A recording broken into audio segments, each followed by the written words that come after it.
Meus queridos, nós temos estudado durante esse trimestre, a cada introdução da lição, a vida de um apóstolo, de um discípulo de Jesus. E hoje nós vamos dedicar o tempo a estudar um pouquinho da história de Mateus, né? Esse discípulo, né, que foi tão importante para o ministério de Jesus. O apóstolo Mateus, ele era um publicano. Os publicanos eram cobradores de taxas de impostos a serviço do Império Romano. Ou seja, ele tinha por obrigação de cobrar imposto ao povo, de explorar o povo. Essa classe de trabalhadores era desprezada pelos demais judeus, que os reputavam praticamente como traidores do seu próprio povo. E Jesus encontrou esse homem, e sentado na coletoria, ali cobrando imposto, praticamente roubando, podemos dizer assim, ou seja, na alfândega, nas proximidades da cidade de Cafarnaum, e ele lhe ordenou, segue-me. Aquele homem deixou tudo, seu emprego público, deixou tudo e seguiu ao mestre. Agora, uma coisa importante sobre Mateus. O apóstolo Mateus provavelmente era uma das pessoas mais cultas do grupo que seguia Jesus. O apóstolo Mateus ofereceu um grande banquete em sua casa. E esta festa contou com a presença de muitos publicanos e pecadores. Mas também esse homem era chamado de Levi, ou seja, Levi Mateus. Após o Pentecostes, descrito em Atos dos Apóstolos, capítulo 2, a Bíblia não nos fornece mais nenhuma informação sobre Mateus. Portanto, não existem algumas tradições. São Mateus é o autor de um dos evangelhos, escrito não em grego, mas em aramaico. Os destinatários do evangelho de Mateus são os cristãos de origem judaica. Veja que o de Marcos é para os gentios. O evangelho de Mateus é para os judeus. No texto, ele coloca em realce o fato de que Jesus é o Messias, que cumpre a promessa do Antigo Testamento. Depois da morte de Jesus, os apóstolos espalharam-se pelo mundo. Mateus foi para a Arábia e para a Pérsia, para evangelizar aqueles povos. Porém, ele foi vítima de uma grande perseguição por parte dos sacerdotes locais, que mandaram arrancar os olhos e encarceraram para que depois ele fosse sacrificado aos deuses. Mas Deus não abandonou e mandou um anjo que curou os seus olhos e o libertou. É o que diz uma tradição extra-bíblica. Mateus seguiu, então, para a Etiópia, onde mais tarde foi perseguido por feiticeiros que se opunham à pregação do evangelho. Porém, o príncipe herdeiro morreu e Mateus foi chamado ao palácio. Por uma graça divina, fez o filho da rainha de Candace ressuscitar, causando grande espanto e admiração entre os presentes. Mateus foi poupado para que Deus o usasse, conforme essa tradição, para operacionalizar esse grande milagre. Com esse ato, Mateus conseguiu converter grande parte da população. Na época, a igreja da Etiópia passou a ser uma das mais ativas, florescentes no tempo apostólico, porque Deus usou esse homem poderosamente. São Mateus, ele morreu por ordem do rei Hitarco, sobrinho do rei do Egito, no altar da igreja em que celebravam um santo ofício. E isso aconteceu porque não intercedeu em favor do pedido de casamento feito pelo monarca e recusado pela jovem Efigênia, que havia decidido consagrar-se a Jesus. Inconformado com a atitude do santo homem, Hitarco mandou que os seus soldados o executassem.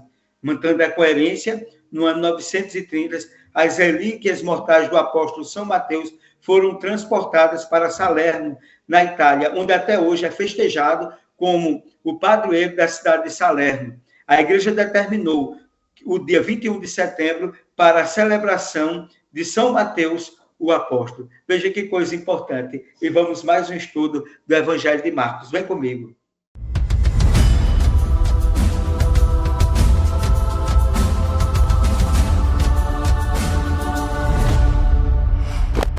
Meus queridos amigos, minhas queridas amigas, que grande alegria, que grande satisfação estarmos juntos para mais uma recapitulação desse estudo da Bíblia, da lição que, sem sombra de dúvida, nos traz um elemento de conhecermos as boas novas do Evangelho na perspectiva do Evangelho de Marcos.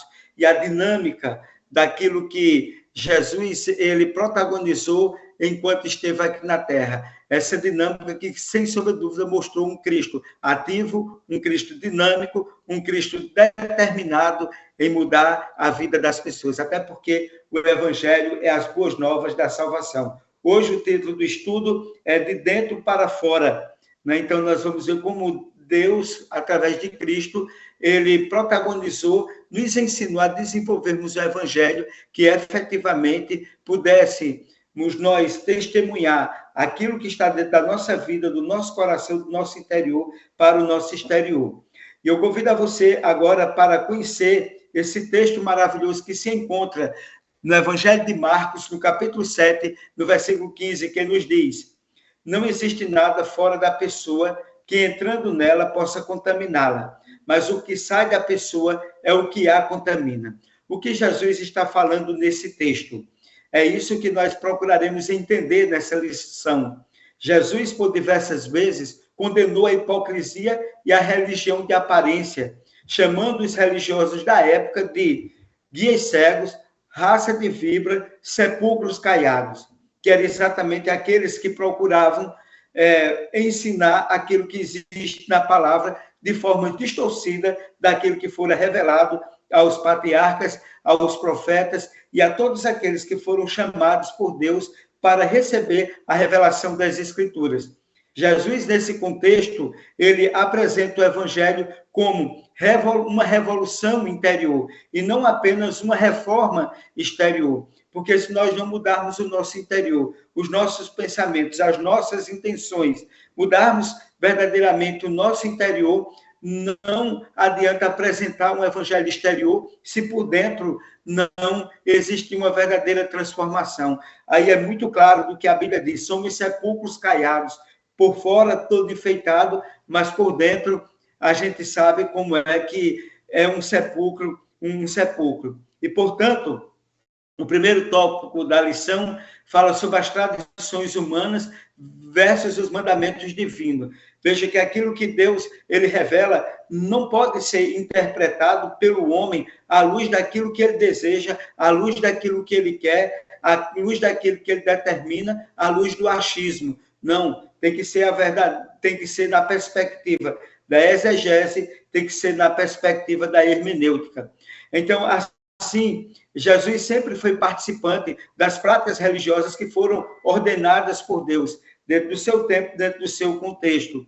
Jesus, ele participou da apresentação dele quando ele era criancinha. Ele foi apresentado pelos pais do processo de circuncisão, da guarda do sábado, das festas que eram realizadas. Em nenhum lugar Jesus é encontrado participando de práticas não ordenadas por Deus, e sim, sempre ele está participando daquilo que foi ordenado por Deus. O segundo tópico da lição: mãos puras ou coração puro.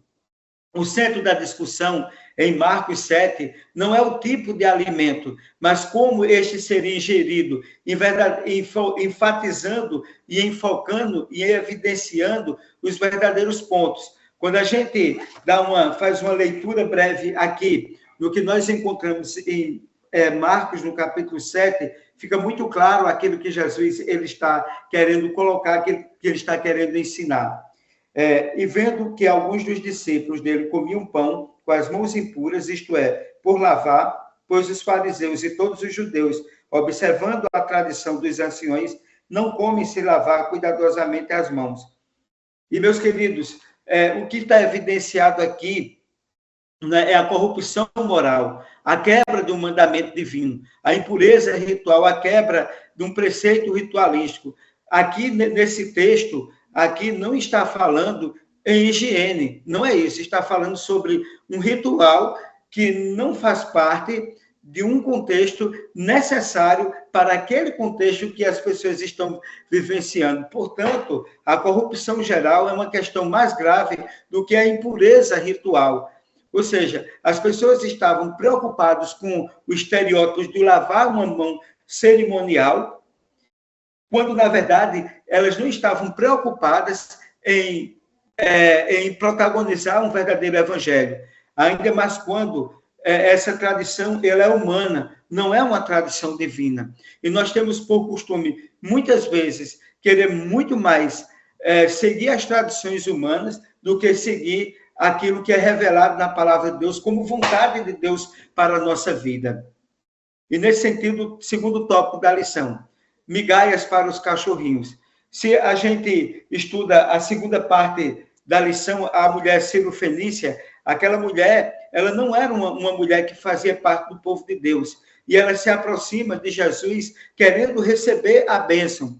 Aparentemente, a dureza das palavras de Jesus não desanimou aquela mulher, pois ela discerniu o problema, a solução e a oportunidade. Quando Jesus faz uma colocação para ela impressionante. Eu gostaria de, no capítulo 7 do Evangelho de Marcos, fazer exatamente essa leitura. Verso 24 em diante. Levantando-se dali, partiu para as terras de Tiro e Sidom. Tendo entrado numa casa, queria que ninguém o soubesse. No entanto, não pôde ocultar-se, porque uma mulher cuja filhinha estava possessa de espírito imundo, tendo ouvido a respeito dele, veio e prostrou-se aos seus pés. Esta mulher era grega, de origem cirofenícia, e rogava-lhes que expelisse de sua filha o demônio. Mas Jesus lhes disse: deixa primeiro que se fartem os filhos, porque não é bom tomar o pão dos filhinhos e lançá-los aos cachorrinhos. Ela, porém, lhe respondeu: sim, Senhor, mas os cachorrinhos debaixo da mesa comem das migalhas das crianças. Então ele disse: por causa desta palavra, podes ir, o demônio saiu da tua filha. Voltando-se ela para casa, achou a menina sobre a cama, pois o demônio a deixara. Que experiência impressionante. Uma mulher que quis aproveitar daquilo que aqueles que deveriam aproveitar do Evangelho, daqueles que foram dados por Deus o protagonismo da pregação do Evangelho. Jesus exatamente verifica a fé daquela mulher que não tinha o conhecimento do que aqueles que deveriam ter o conhecimento deveriam desfrutar. E essa mulher estava disposta a desfrutar do pouco do Evangelho, do qual ela não conhecia, mas o pouco que ela estava tendo, aquela experiência por Jesus, ela disse: deixa, Senhor, eu experimentar, mesmo um pouquinho. E aquela mulher alcançou a fé, alcançou a graça, através da fé dela, que ela acreditou, e a filha dela foi liberta do demônio. Quando nós cremos, quando nós acreditamos, quando nós temos um pensamento positivo, quando nós aproveitamos o pouco que nós temos da palavra de Deus, como aquela mulher, recebemos a bênção. Porque as bênçãos de Deus, só para vocês terem uma ideia, a Bíblia tem quase 3.000 promessas para o ser humano. Receba a bênção, meu querido irmãos. Às vezes o indivíduo tem um conhecimento tão amplo das Sagradas Escrituras, como tinham as pessoas naquela época, tinham doutores da lei, tinham pessoas que eram realmente pessoas fundamentadas na palavra, mas não eram fundamentadas na fé, não eram fundamentadas no relacionamento. E aquela mulher, no pouco que ela tinha, ela desenvolveu essa fé e acreditou, e a filha dela foi liberta. João Calvino, ele diz o seguinte, veja que pensamento impressionante. Certamente, que em nenhuma ocasião o Senhor concedeu sua graça para os judeus, de maneira que não sobrasse uma prova para os gentios. Então, o pouco que aquele povo tinha e não aproveitou, aquilo do tudo que Jesus estava dando, que aquele povo não aceitou, o pouco que aquela mulher pôde aproveitar, ela aproveitou e ela recebeu a bênção. Receba a bênção você também. Vamos agora ao próximo tópico da lição, a cura do surdo e gago. A libertação física daquele homem, mencionado em Marcos, no capítulo 2, versículo 36, 32 e 37, poderiam o impedir de acessar Jesus. Porém, terceiros o ajudaram, pois eles tinham uma fé em Jesus. Aquele homem não podia ouvir, né? Aquele homem não podia falar, ele não tinha a condição de falar, até porque ele não tinha a condição primária, a de ouvir. E a fé em Jesus, a compaixão pelo enfermo de seus amigos, aqueles homens foram ouvidos, e a voz daquele homem, até que suas limitações foram sobrepujadas, e aquele homem ficou livre no ouvir e no falar, no toque de Jesus. O toque de Jesus promove uma transformação extraordinária, de dentro para fora, como é dito o título desse estudo. E aquele homem, através do toque de Jesus no ouvido, na boca dele, fez com que ele alcançasse a graça.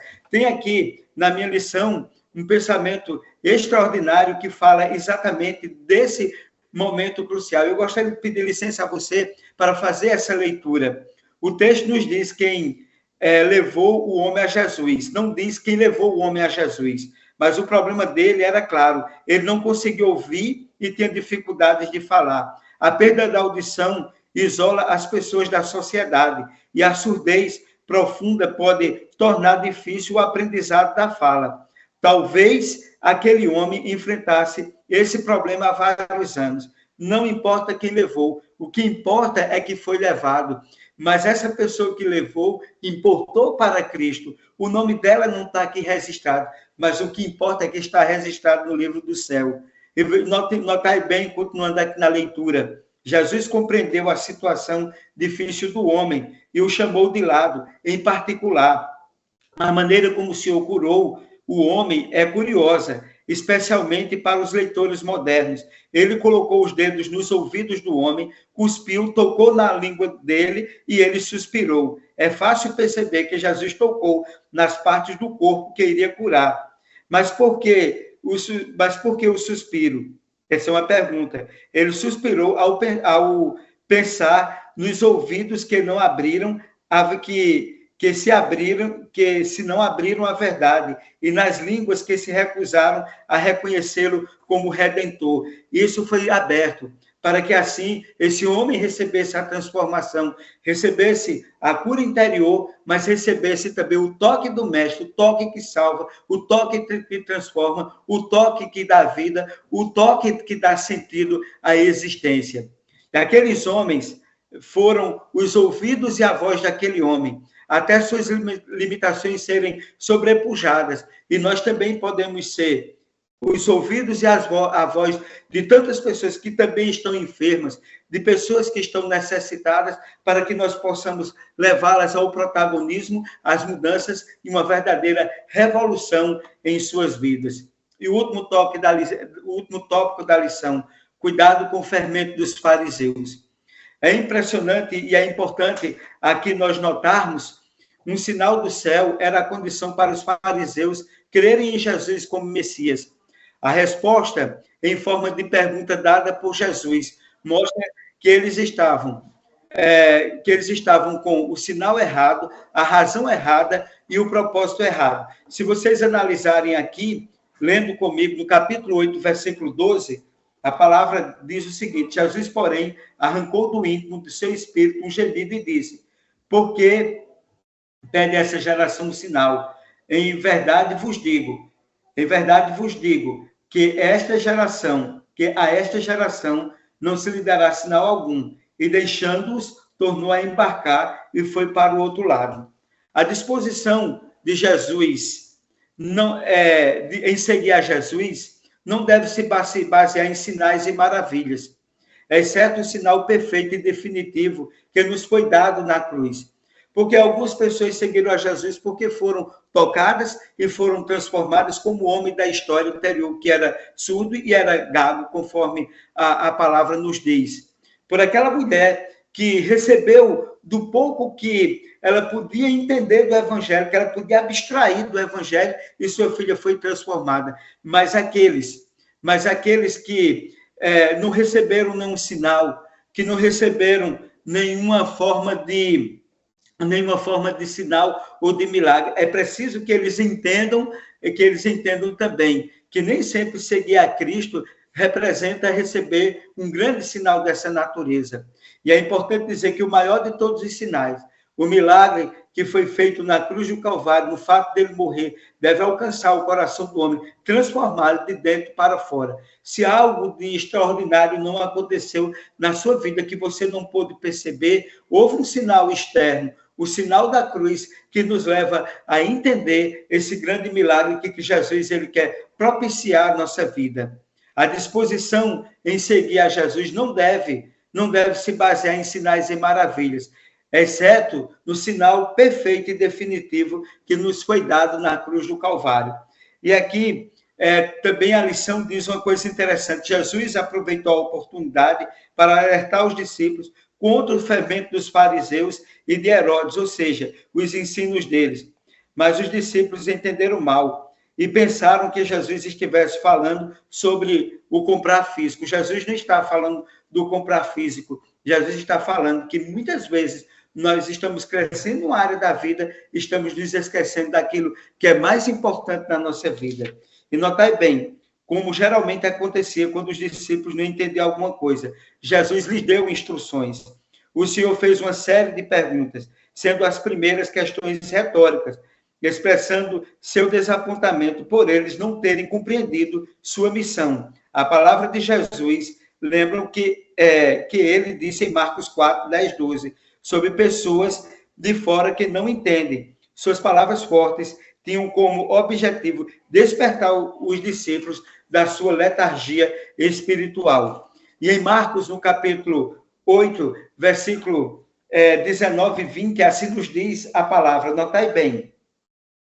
Versículo 18 e 20, 19 e 20, eu vou ler para vocês. Quando partiram os 5 pães para as 5.000 pessoas, quantos cestos cheios de pedaços recolheste? Responderam 12. E de quanto parti os 7 pães para os 4.000, quantos cestos cheios de pedaços recolheste? Responderam 7. Acho ao que ele disse a Jesus, não compreendeis ainda. É interessante isso, Jesus fez perguntas sobre quantos cestos de pedaços de pães eles tinham recolhidos depois que ele alimentou as 5.000 pessoas.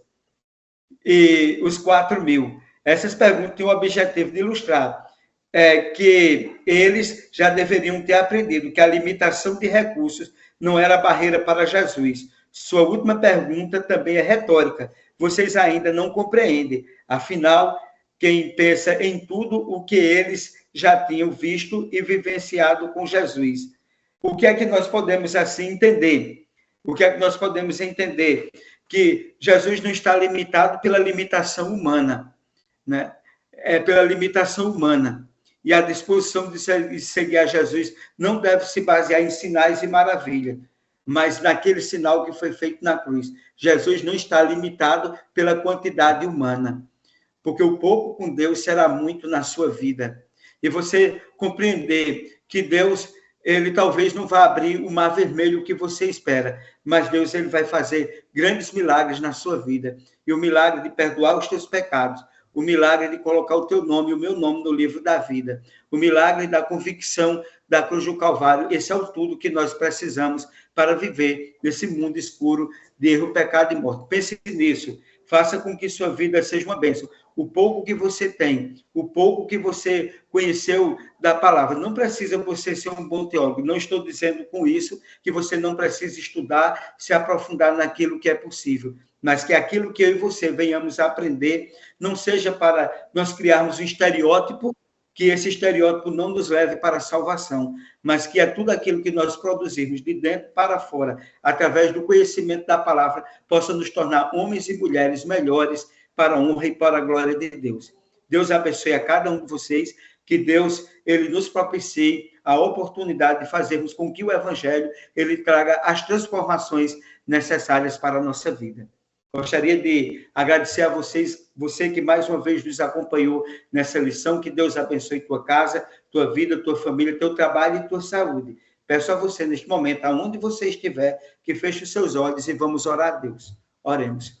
Senhor Deus e Pai, nós te agradecemos, Senhor, pela oportunidade de, neste momento, podermos transmitir a palavra que foi revelada através do capítulo 7, capítulo 8, principalmente do Evangelho de Marcos, que nos ensina exatamente como nós encontrarmos a verdadeira transformação, os verdadeiros sinais para transformar a nossa vida. E que não estejamos, Senhor, apenas preocupados nos estereótipos, nas tradições humanas, mas aquilo que Deus ele pode realizar na nossa vida. Abençoe as pessoas que nos acompanharam neste momento, em nome de Jesus. Amém.